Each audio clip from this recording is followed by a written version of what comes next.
Bom dia, Padre Valdeir. Bom dia, Eurico. Bom dia. Bom dia.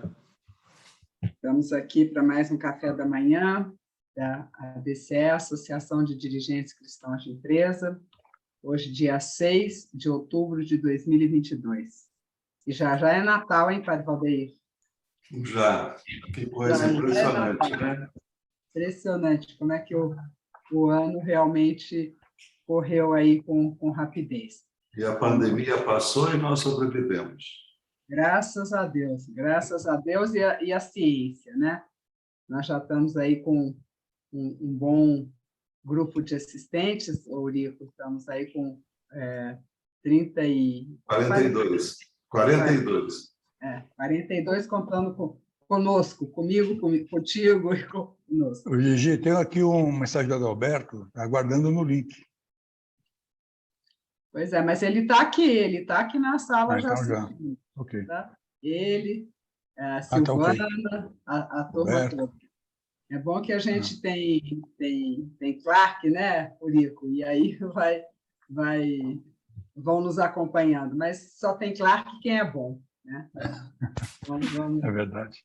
A turma lá do Rio também, Alberto Galo, nos assistindo, o Carlos Alonso, pessoal de Belo Horizonte, Sérgio, bom dia, pessoal do Sul, o Carrão, quer dizer que nós estamos aí de norte a sul, Passo Fundo, né? Do Sul, Carrão, bem-vindo. Bom, vamos lá iniciar então, Padre Valdeir, para a gente poder aproveitar bastante aí o conhecimento do Eurico. Bom dia a todos. Bom dia. E vamos iniciar então esse café da manhã. Bom dia, Daniela.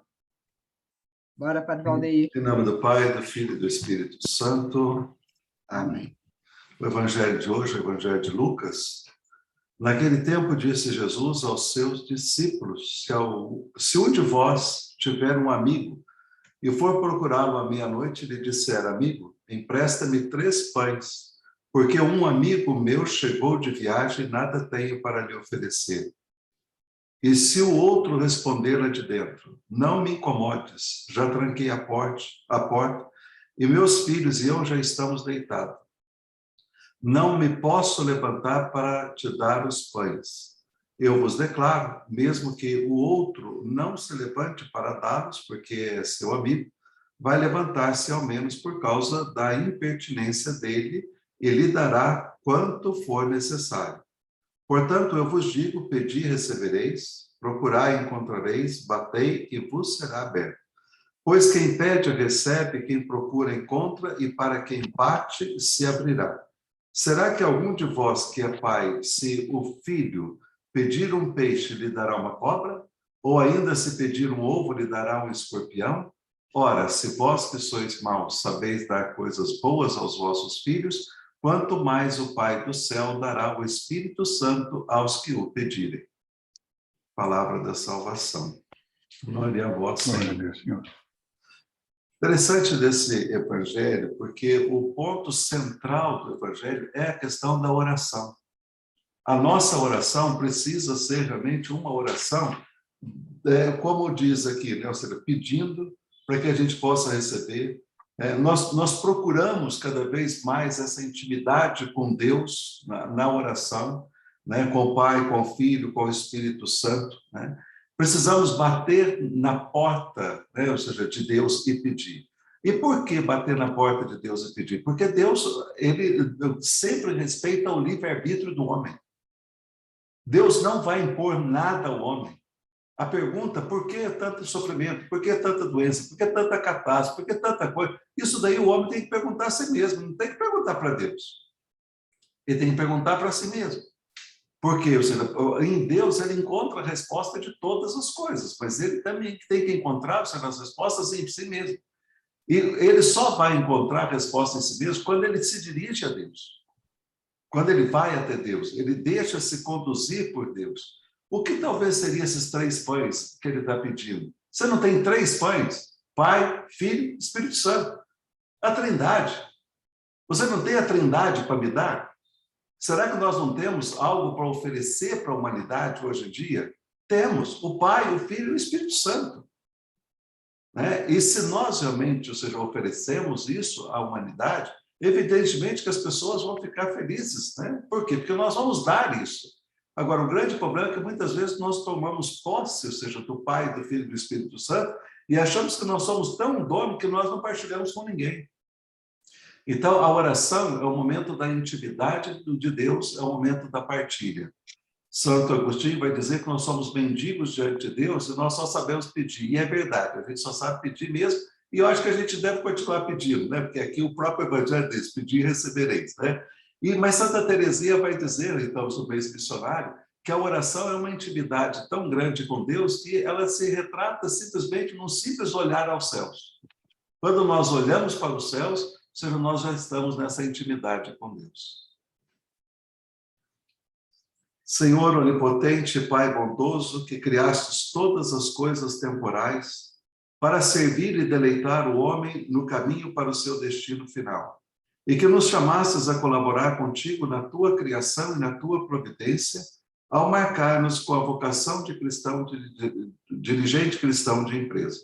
Infunde-nos um fiel espírito de justiça e um ardente desejo de caridade, a fim de que, no nosso esforço para descobrir, para transformar e para distribuir os bens materiais, busquemos sempre a promoção integral dos nossos irmãos os homens, e para que, servindo-os a eles, por ti e em ti, com nossas atividades, ascendamos todos juntos pela escala dos bens materiais até a posse dos eternos bens. É o que te pedimos por Cristo nosso Senhor.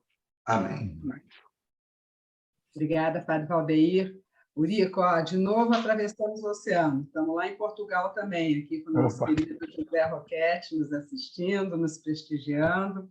O pessoal do Sul também, o presidente lá da ADCE de Porto Alegre, o Klaus, o doutor Genésio. Então, vamos lá fazer uma oportunidade para a gente levar uma mensagem para muitos espaços. Estamos aí com o pessoal da diretoria também, da ADCE São Paulo, a Adalberto, a Laurito e muitos mais.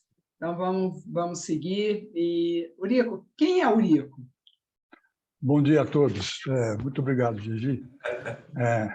Antes de falar um pouco sobre mim, eu quero agradecer essa oportunidade de estar com vocês, né? Eu cheguei à DCE através do contato com o Roberto Barros, com o Dr. Genésio, uma parceria entre Crescer e a DCE, um sonho que eu tenho de levar o empreendedorismo para a escola de nível técnico, né? Uma ideia que sempre me perturba, quer dizer, quero fazer isso acontecer de alguma maneira, né? Contribuindo com que jovens cheguem ao mercado de trabalho mais aparelhados e melhor dotados para fazer acontecer. Então, eu encontrei na DCE um ambiente muito interessante, porque bateu muito com meus valores pessoais, né? Eu acredito que a organização talvez um dos poucos institutos que permitem ao ser humano se realizar, né? E sinto, às vezes, falta de um pano de fundo, né? Que a gente possa usar para fazer acontecer nas organizações. Tem muita versão financeira, muita versão comercial, muita versão sobre pessoas, mas não tem uma que integre tudo isso. E encontrei na DCE essa visão, né? E gostei muito também quando ouvi falar que é uma visão ecumênica, né? Porque eu acho que somos todos humanos e o ecumenismo nos liga, né? Então, eu considero que eu sou novato na DCE, mas já sou um vendedor da DCE. Então, quem me conhece ainda não faz parte do nosso grupo, sinto-se à vontade para participar mais e é um trabalho muito interessante e muito legal. Bom, depois de uma carreira grande, né, em empresas, eu trabalhei em empresas de grande porte, sempre em posições de direção. Naturalmente, eu virei consultor, né, e porque as empresas têm lá uma data limite. Se você é dono, você vai até o fim, mas se você é empregado, normalmente você tem que dar espaço para os mais jovens. Isso, para mim, é um dos valores que eu tenho. Acho que nós não podemos ficar seguro, preso a nada, nós temos que ser dinâmicos. Eu mesmo formei meu sucessor várias vezes, em várias ocasiões, e isso nunca me incomodou. Mas eu fiz também, estudei bastante, sou psicólogo, formado pela PUC. Me especializei em organizações, especialmente na área de recursos humanos, né? E recursos humanos é uma área muito, assim, limitada. Se a gente não tiver um bom instrumental, uma boa visão da organização, a gente fica muito do lado da pessoa e menos da organização como um todo. Então, você tem que fazer uma transição dos dois lados para poder entender, né, o ambiente que você está. Então, fui estudar finanças para isso e fui estudar também planejamento estratégico. Então, eu sempre trabalhei nesse meio, né? Pessoas, resultados, futuro. Isso é muito interessante porque me permitiu aprender muito com as vezes que eu trabalhei, né? Eu morei fora do Brasil, fiquei 2 anos no exterior, na Argentina e no Peru, e foi muito bacana essa experiência. Trabalhei em banco, trabalhei em consultora, trabalhei em empresa de aviação, trabalhei em empresa consultora de aviões, melhor dizendo, e trabalhei também em empresa química. Então, eu acho que eu conheci o desafio tecnológico de estar no ar, voando, e também perfurar petróleo no mar, que eu trabalhei um tempo lá na perfuração de petróleo lá em Macaé. Muito interessante, o desafio é altíssimo, a tecnologia é muito desenvolvida, o Brasil tem uma tecnologia muito avançada em perfuração marítima, e isso foi uma experiência fantástica. Fiz doutorado, fiz mestrado, né? E estou aí, fazendo consultoria, é a minha praia, e enquanto não tinha pandemia, eu dava aulas. Depois da pandemia, ainda não voltaram as aulas, mas estou disponível para dar as aulas também. Anyway, essa é a minha experiência e onde estou. Estou aqui hoje. Então, a minha exposição é falar um pouco sobre valores. Vou colocar aqui na tela. Espero que vocês todos vejam. Vamos ver aqui. Vocês estão vendo? Sim, não está na tela cheia, mas estamos vendo. Só botar na tela cheia. Pronto. Então, você organiza aí, Eurico. Muito obrigada pela sua disponibilidade. Aí um pouquinho que você falou aí da sua trajetória profissional e de estudo. Temos certeza que vai ser uma manhã muito rica. E dizer também que, assim como você encontrou acolhida aqui na DCE, que muitos outros também podem vir e nos ajudar a levar essa gestão humanizada, né, através dos valores para as empresas. Porque o caminho, a gente tem certeza que o caminho é esse, é o caminho do meio, onde a gente encontra e não onde a gente desencontra, né? Onde os nossos propósitos se alinham. A gente não vai estar de acordo com tudo sempre, né? Lógico, a diversidade nos engrandece, mas a gente tem sempre uma base que são os princípios e valores cristãos que nos orientam. Então, bora lá, vamos ver como é que a gente pode desafiar, né? Superar esse grande desafio da gestão através dos valores. Antes de começar, quero dizer o seguinte, de todo ponto de vista, a revista é de um ponto. Então, o meu ponto é o ser humano. Eu vou falar sobre valores a partir do ser humano. E vamos ver como isso se interrelaciona com os papéis e com a organização. Essa é a minha trajetória aqui, né? Eu imagino que a gente consiga falar um pouco mais de meia hora, deixando um espaço para perguntas e algum debate, se for necessário, tá bem? Vamos lá. O primeiro passo é a gente definir bem o que significa valor, né? Valor é uma palavra multifuncional, ela tem conotação financeira, tem a conotação humana, tem a conotação material, né? Se diz assim, este é um homem de valor. Não quer dizer que ele tenha valores cristãos, mas sim que ele é corajoso. Você agregou o valor. Pode ser dinheiro, pode ser material, mas o valor que nós queremos explorar e queremos discutir é o valor que representa os princípios, né, da ação humana. Então, eu peguei algumas definições para a gente não se perder, e todas elas que eu busquei consolidam em torno do comportamento humano, né? Quer dizer, aliás, não existe comportamento sem valor por trás, né? Quando nós saímos de casa para trabalhar num dia chuvoso, com o filho doente, ou com a mulher reclamando, ou com o carro quebrado, você se vira para... Você tem um valor por trás disso, eu não posso faltar, né? Eu tenho que estar lá. Quando você decide dar uma ajuda para alguém, apoiar alguma pessoa com dificuldade, tem um valor por trás disso. Quando você decide comprar ou não comprar alguma coisa, sempre tem um valor por trás disso. Então, os valores, eles estão embebidos na ação humana, né? É quase que impossível a ação humana, independente de valor. Tudo é valorizado internamente. Eu faço aquilo, as minhas escolhas são embebidas do que eu acho importante, né? Nenhuma pessoa toma decisão de maneira irresponsável, sem refletir antes. Isso é uma coisa que, a menos que a pessoa esteja com algum problema de doença mental. Mas, então, o valor, para nós, é esse valor que nos conduz, né?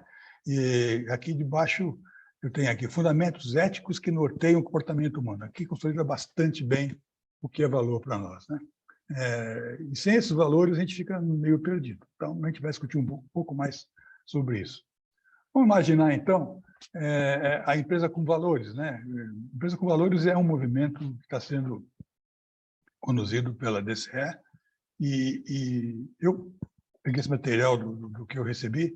Eu acho muito interessante a gente percorrer todos eles, né? Primeiro, a dignidade da pessoa humana, né? O ser humano é uno, o ser humano é insubstituível. Pessoas podem ser substituídas, mas cada um é uno, né? Não teremos duas pessoas iguais. Embora os valores sejam semelhantes, as pessoas têm dons e têm talentos específicos. E a sua dignidade nunca pode ser quebrada, né? Nós temos que respeitar sempre a individualidade, a capacidade de cada um, o ritmo de cada um, e evitar de menosprezar e de desqualificar alguém por preconceito, por intolerância e tudo mais. Então, isso, para mim, é fundamental. A questão da destinação universal dos bens não tem a ver com a visão socialista de que o patrimônio não é um pecado. Não é isso, não. O ser humano, ele tem acesso aos bens e a todos é dado o mesmo tipo de acesso, quer dizer, o trabalho, a capacidade e essa possibilidade de acessar os bens universais tem que ser dado a todos, né? Não podemos tirar da pessoa essa possibilidade. O seu crescimento material e moral ao mesmo tempo é um caminho sagrado, nós temos que respeitar isso. O bem comum, eu não posso também olhar o meu lado e simplesmente não me importar com os danos que eu estou causando eventualmente ao tomar uma decisão. Eu tenho que observar isso de modo sistêmico, né? A quem estou afetando, né? Será que as pessoas que não estão na cadeia de decisão vão entender isso de maneira adequada? Será que eu estou ajudando a comunidade ou estou atrapalhando ou tirando o direito à comunidade de ser feliz? Tudo isso tem que ser pensado, né? Esses princípios, eles são muito fortes, eles são a base da responsabilidade social da empresa. Se você olhar o ESG, você vai ver que tudo isso está lá, né? Exatamente como nós estamos aqui discutindo. A questão do trabalho sobre o capital quer dizer o quê? O capital tem que estar a favor do trabalho, né? Nós precisamos permitir que as pessoas tenham oportunidade de trabalho. Acho um desvio enorme acumular capital e financiar gastos públicos, né? Que grande parte são salários dos entes públicos, né? Nós temos que canalizar capital para formar mais negócio, criar mais empresa, criar mais oportunidade, né? O trabalho ele dignifica o ser humano e permite o ser humano mobilizar-se, né? Sair do estágio inicial que ele se encontra, um estágio melhor, mais feliz. O trabalho que tem que ser reconhecido e o capital tem que estar a favor desse reconhecimento. A questão da solidariedade, todos nós somos humanos, estamos todos no mesmo barco, né? Não tem sentido a gente valorizar uma categoria e não outra, ou não conversar com outra categoria porque essa categoria não fala a mesma língua. Todos nós temos que nos entender. O Brasil hoje está passando por uma fase muito difícil de polarização, isso não leva a lugar nenhum. Nós temos que conversar e trocar informações e nos solidarizarmos com todos para que possamos atingir um estágio melhor. A subsidiariedade é um valor que me bateu bastante fundo, porque eu sempre acreditei que o ser humano pode fazer mais e a organização deve permitir que ele faça mais. E significa o quê? Significa que a entidade que tem mais poder vai passar os recursos e a autonomia e a capacidade para que as entidades de menor poder ganhem mais poder, né? Então, eu chamo isso de atomização do poder. Nós temos que permitir que todos pensem como líderes e todos entendam o seu papel como definitivo para se atingir um objetivo comum, né? Estamos todos no mesmo barco e o nosso rumo é um só, é a evolução.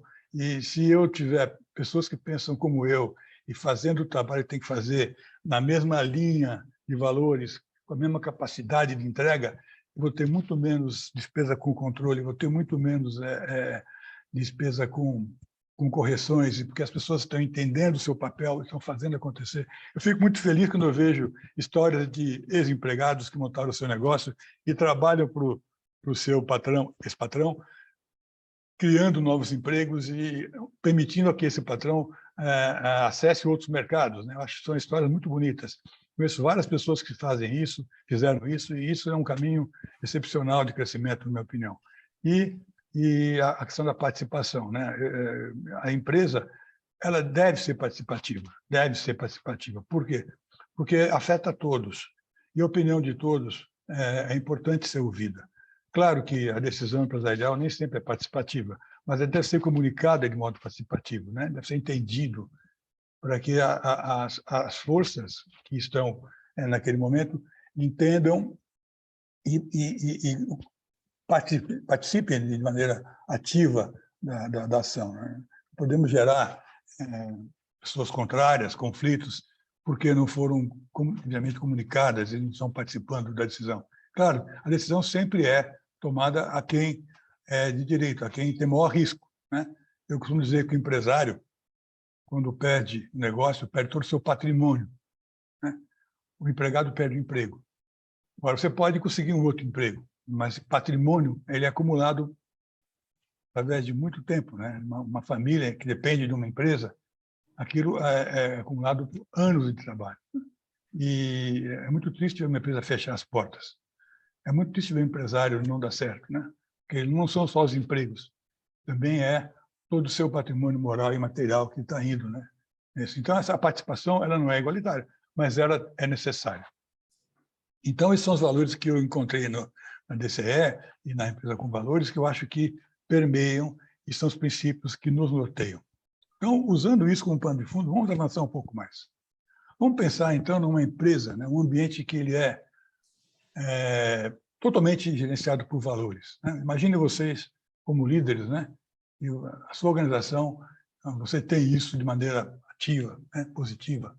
Então, nessa organização, o engajamento é bastante alto, todo mundo participa. O comprometimento é assegurado, né? As pessoas estão ali, né? Não tem dúvida do que estão fazendo, todos estão bastante à vontade, trabalhando com você e fazendo parte do seu grupo, né? A comunicação é alta e todo mundo confia na organização, e a comunicação sustenta a confiança.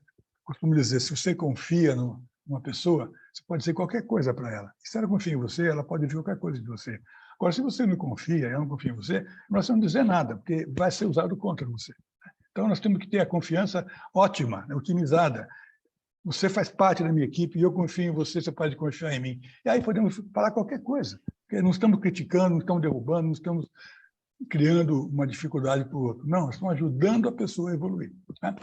A taxa de conflitos, então, é menor, muito pequena, porque todos estão alinhados e todos estão pensando igual. Não são todos robôs, evidentemente, mas há um alinhamento de intenções e objetivos, né? Os valores são os mesmos. E eu sei quando o cliente reclama o que eu devia responder, porque eu participo, eu conheço e sei qual é a postura da minha organização para isso. Eu sei, quando eu vou contratar uma pessoa, quais são os valores que eu vou buscar, porque eu participo desse grupo, né? As pessoas são integradas e cooperativas, né? A competição interna ela é de muito baixo nível, porque é mais importante que a gente coopere do que a gente ganhar sempre o jogo. As igrejinhas não são formadas, né? Todo mundo participa de modo ativo e cooperativo. Por isso a qualidade é sempre assegurada, né? Nós entregamos aquilo que prometemos, que todos entendem assim, né? Com isso, os clientes são fidelizados, né? Não tem dificuldade com clientes. Todos os meus clientes e os meus fornecedores, há uma taxa de confiança tão alta que todos estão muito à vontade com a minha organização, né? Não precisa nem de contrato. Eu trabalho como se fosse parte, né, da outra empresa, né? Isso é muito comum você encontrar nas empresas asiáticas, né? As federações de empresas participam dos negócios em conjunto há muito tempo, né? Então, a taxa de saída das empresas é muito pequena. Os colaboradores são muito satisfeitos porque estão felizes ali, né? Estão totalmente adaptados, né? Não precisa procurar outra oportunidade, porque eles vão encontrar a sua oportunidade. E também eu sempre digo que todo mundo tem o seu espaço. Não é o espaço do outro que eu preciso disputar, achar o meu espaço. E o meu espaço tem que ser encontrado onde estou, né? Não tem porque ficar idealizando uma empresa que lá você é feliz. Aliás, uma das taxas maiores de segurança é quando você muda de emprego. Você abandona o que você conhece e entra no barco que você não conhece. Até você se adaptar, a ser conhecido e ser lembrado, vai demorar pelo menos um ano, né? Então, a mudança de emprego é sempre a última decisão a ser tomada no caso de dificuldade, né? Acho que você sempre tem que procurar se entender na sua organização. E, finalmente, nessa organização que nós gerenciamos por valores, as sucessões são facilitadas, porque eu sempre tenho alguém preparado para uma posição mais elevada, se for necessário, porque todo mundo participa igualmente das questões, todo mundo conhece a estratégia, todo mundo está preparado para atender uma demanda nova. A organização não é uma hierarquia militar e papéis definidos e todo mundo só fazendo aquilo que a máquina pede. Não, nós somos todos um grupo, né? Eu vejo a empresa horizontal, não vertical, né? É um fluxo, né? Que vai do cliente ao acionista e volta para o acionista e vai para o cliente. E eu participo disso tudo num grande sistema de comunicação. Essa é a empresa que eu idealizo. Então, isso é possível, né? Vamos ver daqui para frente se isso é possível. A gente sabe que é muito pouco, né? A gente vê pelo mercado é assim. Então, vamos ver aqui o que está acontecendo no mundo hoje, né? Pesquisas recentes, uma aqui no Brasil, 900 universitários do Sul, né?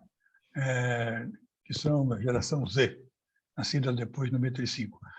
Apenas 34% deles sentem necessidade de ser leal aos valores de uma comunidade. Apenas 27% deles sentem necessidade de ser aceito por outros. Vejam vocês, 2/3 das pessoas pesquisadas nesse grupo não estão comprometidos com uma causa global, né? Uma causa comunitária. Não se sentem comprometidos com isso. Não esperam serem chamados para isso. Lá nos Estados Unidos, em 2013, isso está no material da DCE, indica que 70% dos colaboradores das organizações são indiferentes ou hostis às demandas do ambiente de trabalho. Quer dizer, para você implantar uma mudança, vai contar só com 30%, porque o restante vai ser indiferente ou hostil. Quer dizer, o hostil luta contra, o indiferente espera o que vai acontecer, né? Se o que estão lutando contra forem bem-sucedidos, eu me associo a eles. Se não forem bem-sucedidos, eu mudo de opinião. Mas a taxa de esforço nessas organizações para você fazer uma coisa acontecer é muito, muito difícil, muito lenta, né? Muito lenta. O crescimento disso é quase que impossível, né? E muitas mudanças não acontecem por resistência mesmo, né? Resistência mesmo. Não é por falta de vontade, é resistência das pessoas que são afetadas. E, recentemente, temos ouvido muito sobre o movimento de demissão silenciosa, né? Que afeta, segundo a pesquisa da Gallup, mais de 50% da força de trabalho, né? A Great Resignation, né, já responde por 4 milhões de demissões. Depois da pandemia, as pessoas estão questionando a propósito de vida, se vale a pena ou não trabalhar, se vale a pena ou não continuar naquele ritmo que nós estávamos, né? O ritmo de crescimento quase que insuperável, né? É muito difícil de conseguir, cobrança o tempo todo de resultados, e cobrança de desempenho, e acionistas descontentes, e a questão da financiarização do mundo, afetando a linguagem do resultado, né? Tudo é transformado em dinheiro, né? Se não deu dinheiro, não serve, fecha, vamos para o outro. Isso tudo gerou no ser humano uma desilusão muito forte, né? E pessoas que não não procuram emprego mesmo, não querem trabalhar mais, né? Não querem se envolver com uma organização. Então, como a gente vai superar tudo isso é um desafio. Esse é o desafio que nós temos que superar. Por que essa crise está acontecendo, né? Então, temos aqui 4 grandes razões da crise, que também eu tirei do material da DCE, que eu achei muito interessante, e eu identifico claramente isso. Primeiro, a globalização, né? As pessoas, depois dos fluxos de trabalho que migraram para outros países, os Estados Unidos para a China, etc., e tal, Vietnã, e países da Ásia, e o Brasil recebeu alguma coisa também, mas a globalização tirou muito emprego, né? Tirou muita atividade das economias centrais, né? Isso tudo, claro, tem lado positivo, que é você conseguir achar os custos, etc. e tal, mas a desilusão com a falta de oportunidade na Europa, nos Estados Unidos, nos países centrais, né? Isso está afetando muito o humor das pessoas, né? A globalização ela tem que ser vista do ponto de vista mais humano. Isso não foi levado em conta no grande movimento, né? A financiarização, como eu já disse, é exasperante você ser avaliado com 90 dias num desempenho que depende de anos de trabalho, né? Então, o mercado de capitais, os acionistas, os bancos, todo mundo busca retorno rápido, imediato, e as pessoas... O trabalho parece que vale menos, que vale ao resultado que você conseguiu obter com esse trabalho, né? Essa ideia de que a startup consegue, em um ano, escalar, né, mundialmente, isso tudo gera capital para essas empresas, mas a grande verdade é que isso não acontece assim, né? Agora nós temos aí uma decepção muito grande com as unicórnios, né? E as unicórnios dispensando pessoas porque não estão atingindo as metas de custo operacional. E isso, como é que a gente vai garantir que uma organização vai ter sucesso logo no seu início? E como é que justifica buscar tanto dinheiro e colocar tanto dinheiro em coisas que você não tem a segurança se vai acontecer ou não? Mas o lado negativo é que a leitura é financeira, nunca uma leitura de oportunidade, de fato, de mudança social e de crescimento de qualidade de emprego, sempre a leitura de retorno imediato. Isso tudo também é bastante perturbador para o ser humano. A informatização não é a informatização do fluxo de trabalho, isso me parece positivo, mas a informatização da comunicação, né? Hoje nós somos comunicados todo o tempo e todo momento dos fatos, e esses fatos nem sempre são verdadeiros. O que acontece quando você lê um fato negativo? Isso abala o seu valor, né? E quando abala o seu valor, você vai buscar confirmação naquela pessoa que você confia. E, às vezes, aquela pessoa também foi informada de maneira mentirosa ou negativa e gera uma opinião, e essa opinião espalha. Então, gente, o que está acontecendo é que as opiniões são muito mais perturbadoras do que os próprios fatos, né? E todo mundo tem que dar opinião, né? E aí você gera uma onda negativa em cima de um assunto e fica quase incontrolável, né? Você precisa explicar tudo isso todo o tempo, né? A gente gasta energia imensa desmentindo, né? Ou dizendo, não foi bem isso que eu falei, né? Sabe, essas coisas todas vão abalando os valores também. Até que ponto a pessoa é sincera, até que ponto a franqueza, a honestidade, até que ponto não estão me enrolando, não estão dissimulando, até que ponto a demagogia não está atuando. Tudo isso está muito à flor da pele para todo mundo, né? A gente fica, todo dia... Eu conheci aliás, o Nuno Cobra, ele me disse o seguinte: o que eu faço para manter vivo é não ler jornal. Quer dizer, o cara não lia mais jornal, porque o jornal perturba a pessoa. As notícias ruins perturbam as pessoas, né? E, aliás, fui pesquisado isso também há algum tempo atrás. A economia estava bombando, mas o índice de notícias ruins era maior. Nunca tinha sido tão ruim o ambiente, mas a economia estava bombando. A gente viu isso aqui agora no Brasil, né? A economia está melhorando, mas as notícias ruins estão bombando. Finalmente, a crise de valores, né? O que é a crise de valores? O individualismo, né? Tudo é relativo, tudo depende, utilitarismo, né? A acumulação, um absurdo no Brasil, um país que precisa de investimento, e a taxa de acumulação de capital é enorme, né? O Brasil os brasileiros têm capital, a 10ª economia do mundo, nós temos muita gente que acumulou muito capital, né?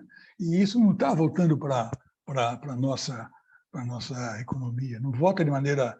Não existe um sistema que capta tudo isso e volta para a comunidade, volta para o investimento, né?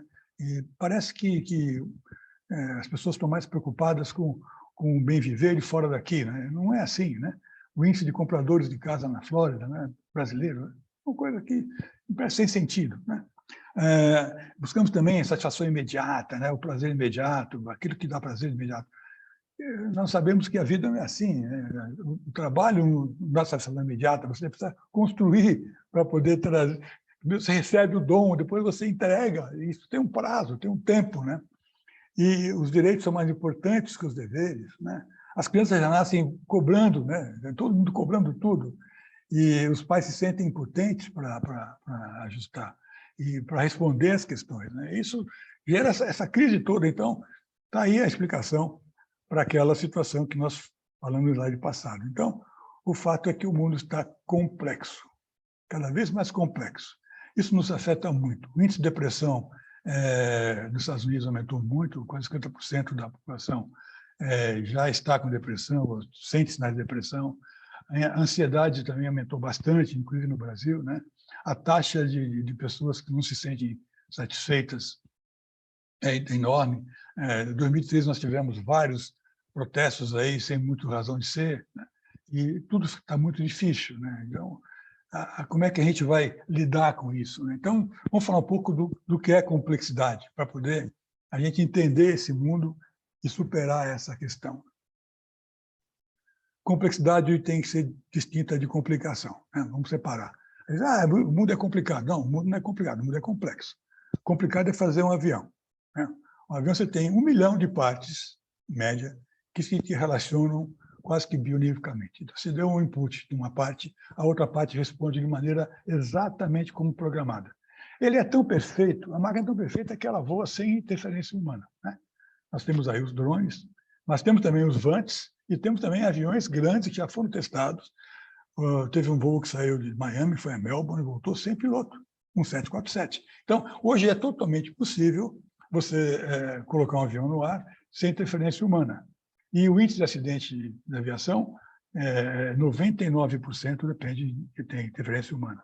A maioria dos acidentes, né, quase 100%, não chega a 100%, porque tem defeito técnico, pode acontecer, mas a maioria deles é devido à ação humana. Então, fazer um avião é complicado, mas não é complexo. O que é complexo? Complexo é lidar com o ser humano. Por quê? Porque você dá uma orientação para alguém, a pessoa fala que entendeu, que vai fazer, e faz só metade, ou não faz quase nada, ou faz de maneira errada. Você tem que corrigir. Você chama alguém para conversar, vai oferecer para ela uma oportunidade, ela fala, não, eu estou pensando em outra coisa, eu não quero isso, não. Então, você nunca tem domínio da resposta do ser humano, né? Você não consegue entrar na cabeça das pessoas, né? O que você está pensando? Você não sabe, nunca vai saber, né? As pessoas dissimulam, falam mentira, não entendem, não querem, não têm vontade de entender, né? Você nunca ensina nada a ninguém que não tenha vontade, né? Você pode dar uma aula para alguém sem vontade, ele sai de lá e esqueceu tudo. A vontade é que leva o ser humano a fazer aquilo que ele se propõe, e não a sua vontade, a vontade dele, né? E nós nunca sabemos exatamente o que pode estar acontecendo com o ser humano. O ser humano, quando está sozinho, você está conversando com ele, tete a tete, é um comportamento. Se ele está em grupo, ele muda o comportamento, né? Isso é muito comum, é humano, né? Então, o ser humano é complexo. O que é complexidade, então, né? Primeiro, o passado não volta mais, os fenômenos são irreversíveis. Não esqueçam que a gente vai conseguir fazer o que nós fazíamos há 20 anos. Não vamos fazer mais. As coisas são novas e são sempre novas. Os eventos não são lineares. As causas e efeitos não são ligadas. Não é como um avião que eu dou um input e sai o output. Não. Às vezes as causas são difusas, né? E estão em vários pontos de vista diferentes. Aí acontece um evento e você não sabe como agir, porque você não sabe qual é a causa. E a causa não fica nem clara nem para as pessoas que estão ali envolvidas, né? As pequenas variações produzem grandes efeitos. Vejam o movimento Me Too nos Estados Unidos. Vejam a questão da Caixa lá, federal, com o seu Pedro e os diretores da Caixa, o que está acontecendo, né? Então, hoje em dia, nada pode ser escondido, né? Porque com a informatização da comunicação, Qualquer pequeno efeito gera um movimento enorme na sociedade. A dinâmica das forças contrárias, os campos são equivalentes. O que está acontecendo no Brasil hoje é um conflito entre ideias, né? Ideia do Estado total e ideia do Estado liberal, né? Então, essas ideias não se conversam. Esse meio de campo não está sendo discutido, porque nós estamos fixados em alguns valores que são conflitantes, né? E não há conversa, né? Claro que tem gente que tem vantagem com uma e com outra posição, mas não há um meio termo para se discutir. É uma conversa praticamente de divisão, né? E não de conciliação. Por isso que as pessoas têm seus níveis de realidade, cada um pensa o mundo de um jeito. A visão de mundo que eu tenho não é a visão de mundo que vocês têm, né? Pode ser que nós tenhamos alguma similaridade em alguns pontos, mas, na realidade, a visão de mundo ela é individualizada, cada um sabe exatamente aquilo que valoriza, aquilo que quer, né? E como interpreta o que acontece com ele, né? O que é bom para mim pode ser ruim para você. Ambivalência, ambiguidade e paradoxo. Não preciso falar mais, né? Tudo isso gera ambivalência, ambiguidade e paradoxo. Hoje, ensinar alguém algum valor, nós temos que ter muita segurança de que esse valor realmente faz diferença para a comunidade, né? Porque você pode dizer dar uma informação, a pessoa fala assim, isso é na sua opinião. Na minha é totalmente diferente. E acabou a conversa, né? E, como poderia deixar de ser, nós somos coautores do universo, né? Que recebemos. O universo não está acabado, ele está sendo construído a todo momento, né? Nós recebemos uma herança divina que estamos com ela trabalhando e melhorando. Eu acho que nós estamos melhorando, né? De alguma maneira, assim. E todos somos responsáveis. A reconstrução é eterna. E aí vem as oportunidades. Então, se as coisas estão difusas, estão instáveis, não estão fixadas, então nós temos muitas oportunidades. Vamos colocar os nossos valores, os princípios que nós temos, para que as oportunidades certas sejam realizadas, né? E com isso nós teremos ambientes que sejam mais dignos do ser humano. Vamos ver, então, como é que a gente chega lá, né? Bom, a complexidade nos leva ao quê, né? Uma ideia de que somos todos equilibristas. Essa foto é fantástica, que é uma mulher andando numa corda bamba e ela está de salto alto, né? É uma foto, ela está com um cinto de segurança aí, mas, gente, é uma tarefa muito difícil. Nós estamos hoje como equilibristas.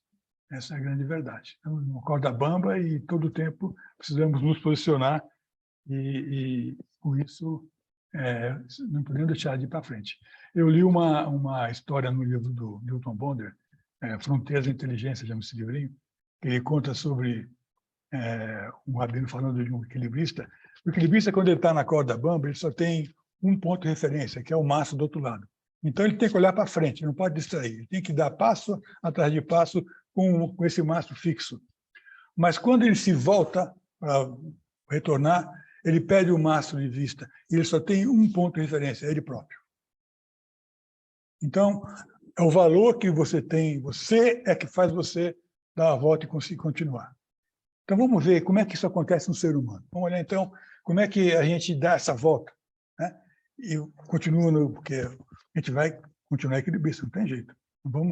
As coisas não vão voltar a ser o que eram, né? A corda bamba está aí, esse é o caminho. Como é que a gente faz essa volta? Para isso, então, eu vou falar um pouco do aprendizado e do valor humano, né? Aqui são 4 campos que se interrelacionam. Nós começamos com crença e valores. As crenças e valores são adquiridas por nós na primeira infância, já, né? O ser humano, ele, dos 0 aos 7 anos, aos 8 anos, ele capta, né, valores. Isso já está mais do que provado cientificamente. E grande parte disso é por imitação. Então, a família é muito importante, a escola é muito importante. Se a gente não tem essas duas entidades bastante bem preparadas para receber esse jovem, essa criança, a coisa vai ser ruim, porque esses valores que fazem a visão de mundo. A visão de mundo dos modelos mentais. Então, nós criamos, desde a eternidade, esses valores e vamos melhorando e adaptando os valores para que possamos agir nesse mundo tão confuso e difícil, né? Então, os modelos mentais, a visão de mundo, é adquirida já do 0 aos 7 anos, ela é adaptada do 7 aos 18, e depois só se confirma. Então, isso nos dá também o quê? As nossas práticas. Então, eu vou agir nesse mundo que eu vou interferir, com os instrumentos que eu recebi, e vou criar metodologias, processos, o trabalho se insere aqui. Eu vou trabalhar onde? O que eu vou fazer? O que eu vou estudar? Né? Isso nos dá um discurso, né? E capacidade de transmitir. A nossa linguagem ela é aprendida através do trabalho que nós fazemos. Se eu sou médico, eu tenho linguagem do médico.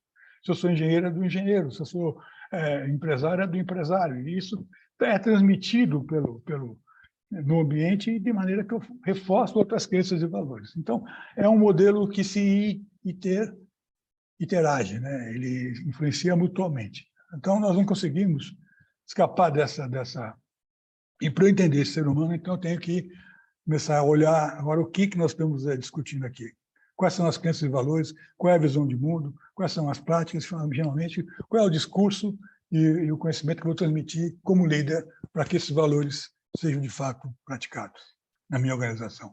Isso aqui é o lado visível do comportamento, né? Então, eu vejo o ser humano pelo que ele faz, né? Pela sua atitude, pelo seu gesto, pela sua ação efetiva, pelo agir. Mas eu não vejo o ser humano, normalmente, pelo lado do pensamento. Para fazer isso, eu teria que fazer uma terapia com ele, uma conversa mais isolada, onde ele estivesse sem medo e sem cautela de dizer o que pensa e tal. Isso é muito difícil. Então, esse é o lado invisível do ser humano. Mas, vamos, então, aprofundar um pouco mais. Quais são as crenças e valores que eu posso contar para ter um ambiente positivo?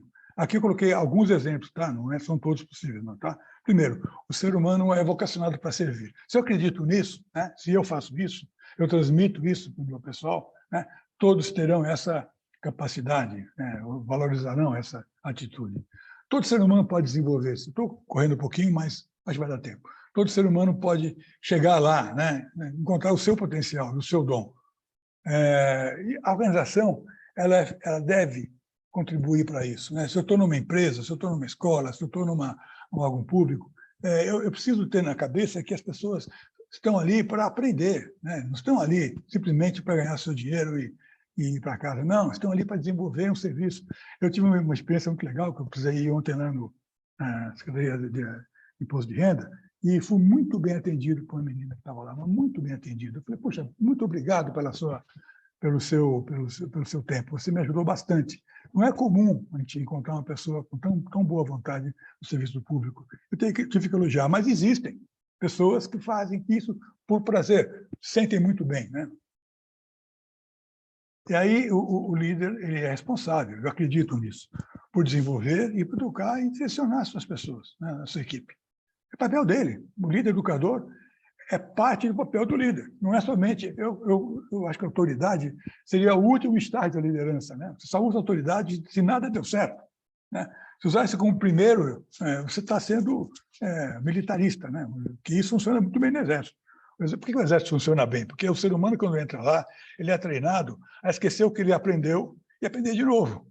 Então, o sargento faz um papel muito importante. Ele derruba o ser humano e traz um outro ser humano, que é o soldado. E o soldado não hesita em cumprir ordem. O soldado não hesita em atirar, porque ele aprendeu a fazer isso. Ele tem que ser treinado a fazer isso, né? Não é simples. E tem gente que não dá certo. 5% das pessoas que entram no Exército não dão certo e são expulsas. Por quê? Porque não vão ser bons soldados, né? Então, nós temos que olhar o papel do educador para educar no ambiente que nós queremos, para o ambiente que nós queremos. Cada líder tem que fazer isso, né? Tem que se preparar para isso. Ser líder não é fácil. Ser líder é um papel bastante difícil, porque a liderança hoje em dia é muito questionada por todo mundo. Você é o líder, então, você é o culpado, certo? Temos que perceber isso e internalizar essas questões. Uma boa comunicação, deixa eu ter esse daqui, está falando um pouquinho. Tá? A confiança é a base do relacionamento duradouro, sem dúvida. Vou falar mais sobre isso, já falei bastante. A diversidade enriquece o ambiente. Eu gosto da frase do Pierre Levy, que é: ninguém sabe tudo, mas todos sabem alguma coisa. Quando você elimina alguém, né, e dá opinião, quando você corta a participação, você perde riqueza, né? Você empobrece a avaliação, né? Empobrece.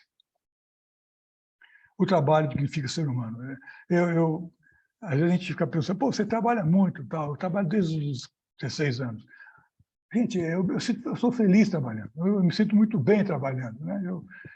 Está sendo para mim difícil eu estou mais ou menos aposentado, assim, aposentado já com certeza, mas eu sinto falta do trabalho, né? Sinto falta de estar falando com as pessoas, sinto falta de estar nesses ambientes discutindo essas coisas, porque é isso que a gente tem que fazer, passar o que a gente sabe para os outros, né? Porque vou usar a aposentadoria, vou agora ficar pescando, isso para mim não tem nenhum sentido, né? Não é valor para mim, né? Aí a visão de mundo qual é? A visão de mundo tem que ser otimista. Então, vou separar a visão de mundo em duas grandes categorias, otimista e pessimista. O otimista é aquele cara que, mesmo não tendo evidências que a coisa vai dar certo, ele acredita que vai dar certo. O pessimista é o contrário. Mesmo com evidências que vai dar certo, ele não acredita que vai dar certo. Está sempre contra, sempre negativo. Então, nós temos que ter pessoas perto de nós otimistas, né? Que fazem acontecer porque acreditam, né? Claro, as dificuldades estão aí, mas nós temos que superá-las, né? Esse é o nosso papel. A organização não foi feita para durar 10 anos, não, ela pode ser eterna. Há exemplos de organizações de mais de 1.500 anos. Né? Então, por que a gente não consegue realizar o que a gente se propõe? Né? Temos que realizar. Vamos procurar a estratégia correta para isso. A gente pode errar a estratégia, mas é uma pena ver que muitos empresários não conseguem levar a sua ideia para frente porque não tem estratégia correta. E às vezes são pessimistas, é possível. Né? Então, primeiro, aí o que eu vou fazer aqui é aquele mundo que eu mostrei lá atrás, né? Que o engajamento, participação, o comprometimento, a comunicação, tudo isso faz parte da visão otimista. E, finalmente, há uma justiça no reconhecimento. A gente vai detalhar um pouco mais isso depois, né? Isso eu acrescentei aqui. O reconhecimento ele é correto. Ele é aquele que a pessoa fala, não, eu sei quais são os critérios, eu aceito a avaliação e estou satisfeito com o que estou recebendo. Né? Porque o contrário não é positivo. Se eu não sei quais são os critérios, eu não entendi qual foi o julgamento e não aceito a avaliação, eu estou destruindo o valor. Né? Então, a visão de mundo ela tem que estar coerente, né, com as crenças e tem que ser otimista. E quais são, então, os métodos e os processos desse modelo de gestão que agrega valor e gera valor? Né? Então, esse líder que está aí, ele domina o seu negócio. Né? É muito difícil você liderar alguém sem conhecer exatamente quais são os drives do seu negócio. Você precisa conhecer, não mais, pelo menos igual aos outros. Se você está comandando a equipe técnica, então, não vou nem discutir. Se você está comandando uma equipe de pessoas intelectualizadas, você tem que estar no mesmo nível. Né? Você tem que saber quem é o seu cliente, para quem você trabalha, a quem você está servindo, como são os processos internos da organização. Você tem que estar atento a tudo isso para poder dar a essa pessoa que trabalha contigo a mesma visão. Né? Se você não domina, você vai só dar dúvidas. Né? Só vai trazer, não sei se é bem assim, não. Pronto, gerou uma desconfiança. Isso não pode acontecer. Né? Você define objetivos, fixa critérios claros de avaliação e deixa isso publicado no início do trabalho, não no meio nem no final. Ele define antes.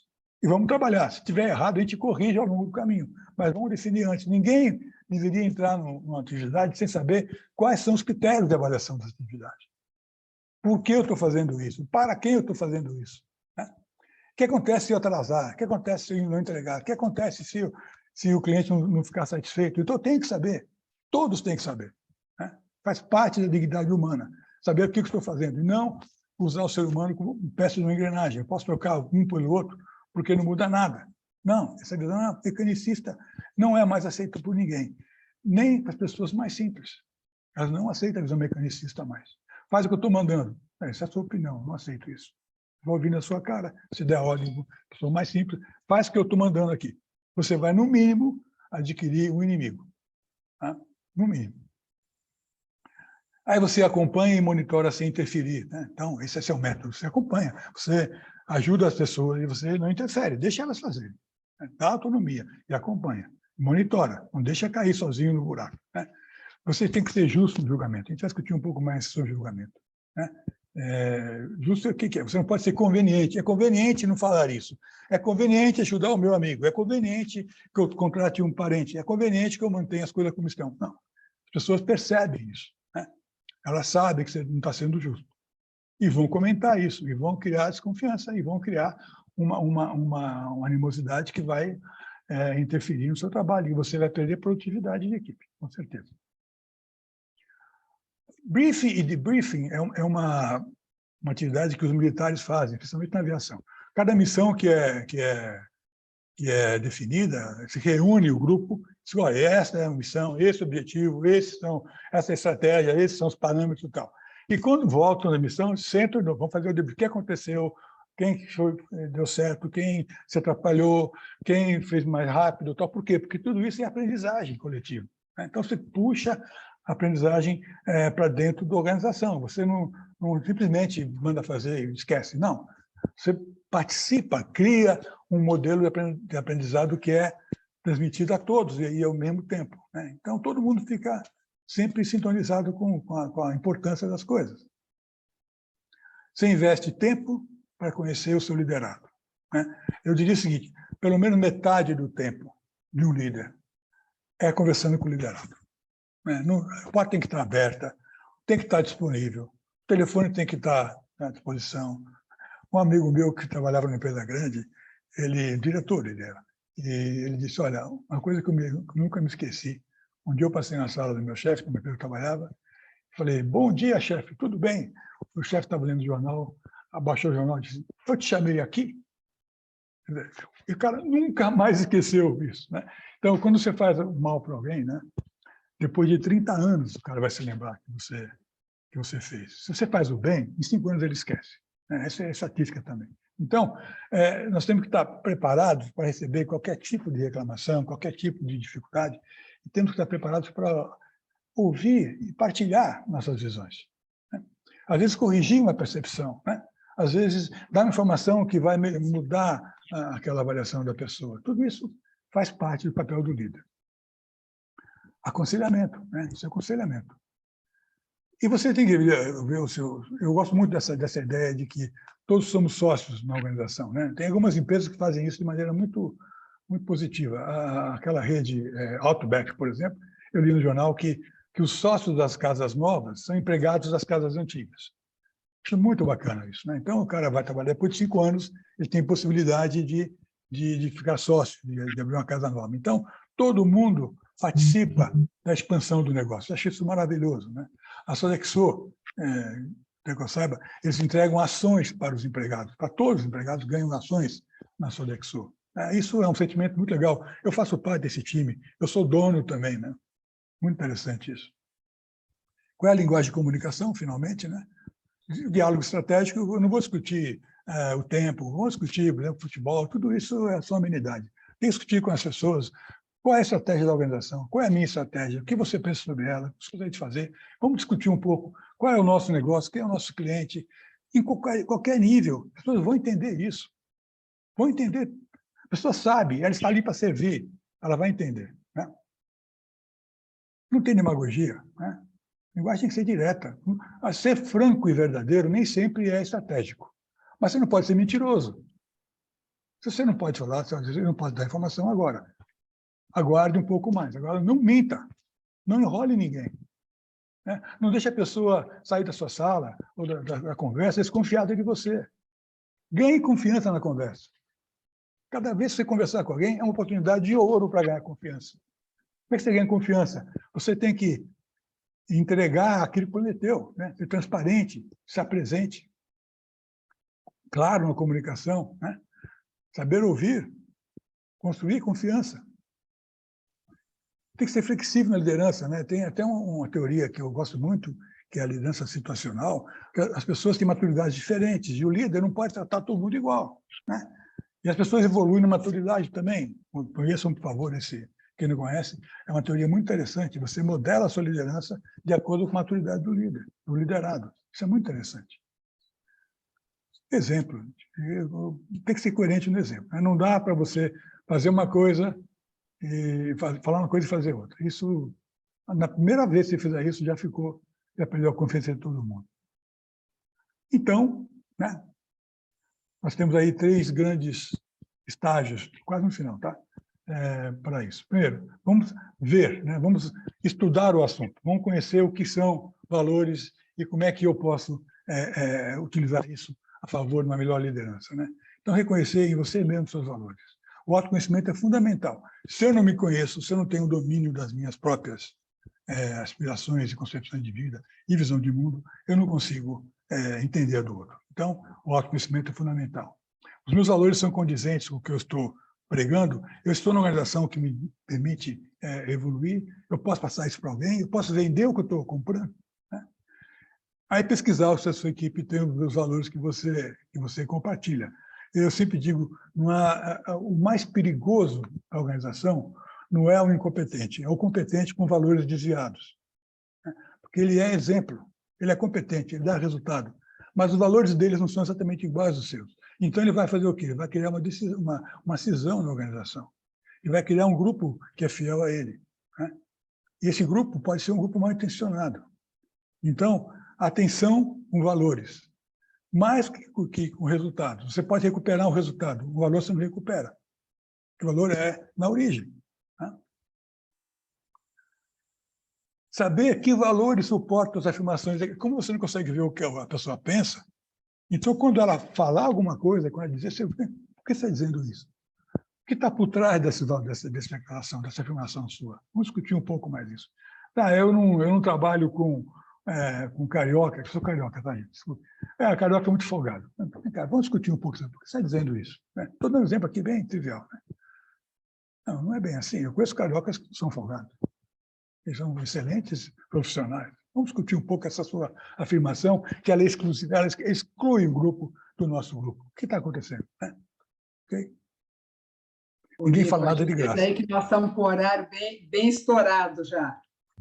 Não. Identificar valor na prática diária, no comportamento das pessoas, isso é prática, né? Confirmar na avaliação, né? E, finalmente, vou falar do julgamento. Né? O julgamento aqui não é julgamento da condenação, não, tá, gente? É da avaliação. Vamos avaliar se estamos, de fato, exercendo os valores. Então, criar e divulgar critérios para avaliação dos resultados, fundamental. Identificar confirmações e desvios. Questionar até que ponto a sua influência nos resultados, se você não está influenciando os resultados. Às vezes, a pessoa está praticando uma coisa porque você permitiu, né? Até que ponto você deixou isso acontecer. Faz parte do julgamento. Entender sem criticar, posicionar-se sem perder a morosidade. Quer dizer, temos que manter sempre aquela visão, né, que os seres humanos são dignos. Temos que dignificar o ser humano, mesmo aqueles que a gente não se identifica muito, porque ele tem a visão de mundo dele, ele tem o valor dele. Vamos ver o que está acontecendo. Né? Finalmente, o agir. Agir, então, tornar visíveis os critérios, isso é uma prática gerencial, selecionar pessoas que têm identificação com os seus valores, esclarecer, orientar e instruir rotineiramente, dê autonomia, pessoas, a responsabilidade é isso, dar autonomia para que os outros façam mais do que eles estão preparados para fazer, dar espaço para eles crescerem, né? Dar capacitação para eles fazerem, ajudá-los. Subsidiar vem de ajuda, né? Subsidium, ajudá-los. Corrigir os desvios, mantendo a empatia e a comunicação, né? Conciliando os valores conflitantes. Hoje é muito comum isso, né? Depois da pandemia, as pessoas sentem conflito entre trabalho e casa, isso tudo tem que ser discutido, né? Dá para montar um esquema para isso. Né? Cumprir suas promessas. Não cumpra o que você não pode cumprir. Não prometa o que você não pode cumprir. Não cumprir uma promessa na gestão é horrível. Né? Desvaloriza a organização, desvaloriza o líder, né? E instala desconfiança. Ser um exemplo, né? Finalmente. E não fazer aos outros aquilo que você não quer para você mesmo. Né? Isso é fundamental. E aqui está uma grande... Essa foto desse livro aqui é muito interessante, que é uma pirâmide invertida. Né? Então, a subsidiariedade é uma inversão de valores na organização. Né? É sair da visão mecanicista para a visão orgânica. Né? O presidente ele é o apoiador. Né? Ele não é o mandatário final, ele é o apoiador. É aquele que menos sabe, porque ele não está no mercado. Quem está no mercado é o que mais sabe. Então, ele tem que se preparar para ouvir, ensinar, aprender, né? E, com isso, permitir que pessoas cresçam. Finalmente, aqui, uma frase que eu li num artigo do Basílio Jasper, no ano passado, no jornal: somente o tolo exige perfeição. Os sábios se contentam com a coerência. É um provérbio chinês. Acho muito interessante isso, né? não exige a perfeição, com o ser humano não espere isso, espere coerência. Obrigado. Parabéns, Judith. Muito bom. Nós temos aí algumas colocações, muitas colocações no chat, elogiando e fazendo considerações à sua apresentação, né? Quando você falou de complexo é lidar com pessoas, o Padre Valdeir iniciou aqui falando do livre-arbítrio, né? É por isso que é complexo, porque a gente tem livre-arbítrio, né? Então, a gente realmente, exatamente, através do livre-arbítrio, a gente tem essa possibilidade das escolhas e das decisões, né? E o Roquette falou que ele está aí com 86 anos e que continua no trabalho, e acho que tem que ser assim mesmo, viu? Porque o papai foi até o fim da vida trabalhando. Acho que a gente não é a questão do trabalho, mas do serviço, né? Do servir. Então, para continuar a ajudar a crescer, né? A contribuir com os nossos dons para que a gente possa melhorar. A Nadira aqui falou que na década de 90 falava em gestão participativa, empreendedorismo interno, e como se as organizações fossem perenes. E você falou em atomização do poder interno. Isso não está um pouco em desuso quando a ênfase hoje é o próprio negócio, o negócio próprio, aliás? É uma forma de atomização do poder, né? Do poder de realizar, certo?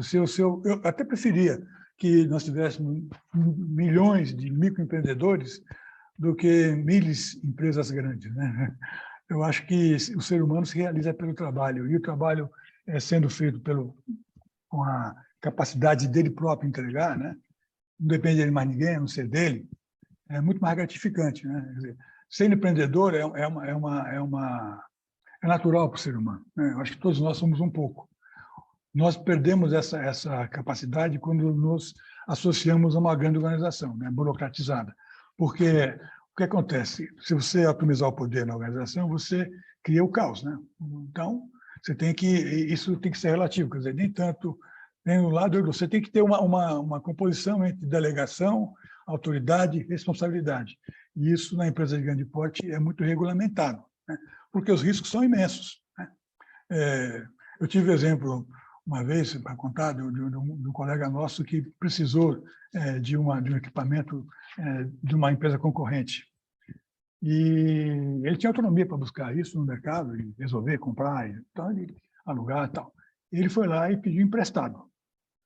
Aí o cara emprestou, mas você me dá uma carta dizendo que, se por acaso eu precisar do equipamento, você me paga uma multa de não sei quantos.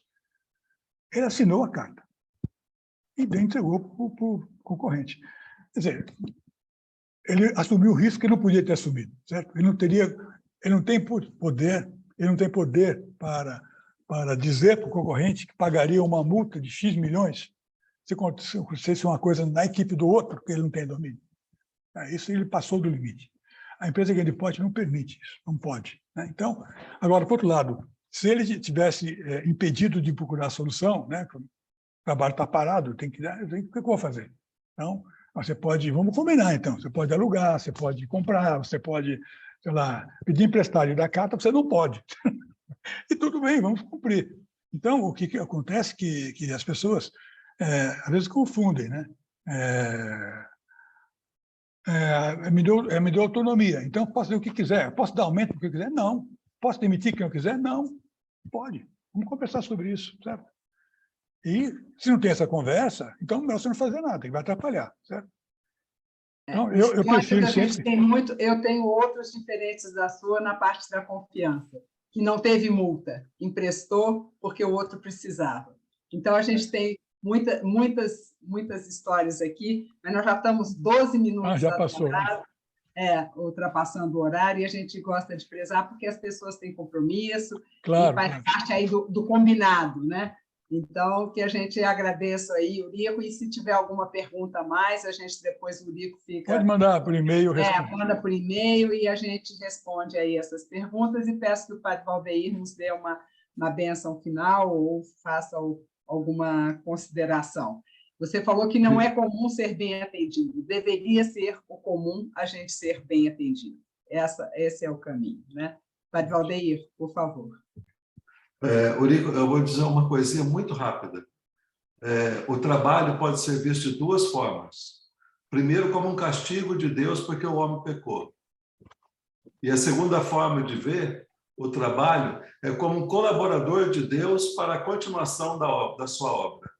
Perfeito. Aí a opção é da pessoa. Perfeito. Vamos rezar então, Pai Nosso, para a gente receber a bênção final. Pai nosso que estais no céu, santificado seja o vosso nome. Venha a nós o vosso reino, seja feita a vossa vontade, assim na terra como no céu. O pão nosso de cada dia nos dai hoje, perdoai as nossas ofensas, assim como nós perdoamos a quem nos tem ofendido. E não nos deixeis cair em tentação, mas livrai-nos do mal. Amém. O Senhor esteja convosco, Ele está no meio de nós. Abençoe-vos o Deus Todo-Poderoso, Pai, Filho e Espírito Santo. Amém. Parabéns pela exposição. Deus te pague, que Deus continue te iluminando e abençoando. Tá? Um grande abraço. Obrigado. Até logo, pessoal. Até mais. Obrigada, Rico. Obrigada a todos vocês que nos acompanharam. Até o próximo café da manhã. Mas antes, nós temos um congresso em Roma, né, Padre Valdeir? Exatamente. Teremos o congresso da União. O Papa nos espera. O Papa nos aguarda. Muito Boa viagem. obrigada a todos vocês. Um bom final de semana. Tchau, tchau.